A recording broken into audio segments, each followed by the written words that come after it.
They didn't dance for joy. They danced because they couldn't stop. In the summer of 1518, in the city of Strasbourg, something deeply unsettling began to unfold. One woman stepped into the street and started dancing.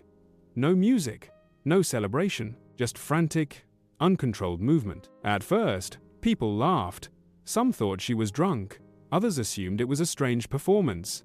But she kept dancing, hour after hour, day after day. Her feet bled, her body shook, and she still couldn't stop. Within a week, dozens joined her. Then hundreds. Men, women, children. The streets filled with twisting bodies, gasping lungs, collapsing legs. Some screamed in pain, some begged for help, and some died. This event became known as the Dancing Plague of 1518, one of the strangest mass phenomena in recorded history. City officials were terrified. They had no idea what was happening, and in a decision that would later seem unthinkable, they made things worse. Instead of stopping the dancers, they encouraged them.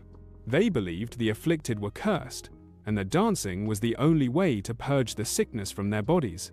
So they built stages, hired musicians, and ordered the dancers to keep moving. Imagine that. You're exhausted. Your heart is racing. Your muscles are tearing themselves apart, and the city tells you, dance harder. People collapsed from strokes, heart failure, extreme exhaustion. Some reportedly danced until they simply dropped dead. So what caused this?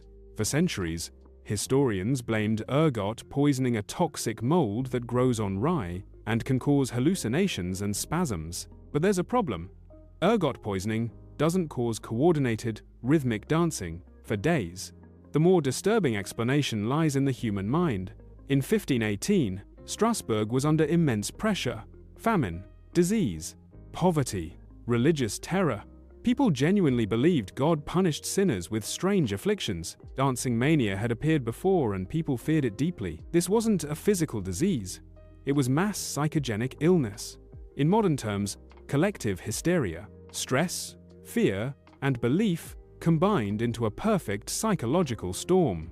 When one person began dancing, others already terrified and exhausted unconsciously followed.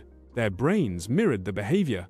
Panic spread faster than reason, and once it started, it fed itself. The more people danced, the more real the threat felt. The more real it felt, the more people joined. Your brain is a social organ. It constantly watches others to decide what's real and what's dangerous. Under extreme stress, that system can completely misfire. We like to think we're rational, but history says otherwise. What makes this even more unsettling is that this wasn't an isolated case. Similar outbreaks were recorded across Europe for centuries. Entire villages dancing, convulsing, collapsing, all without a physical cause. Today, we call this phenomenon social contagion.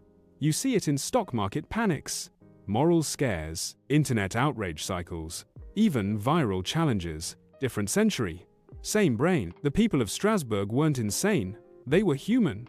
And that's the uncomfortable truth. Because if fear, belief, and stress align just right, history shows that we don't just panic, we dance ourselves into disaster.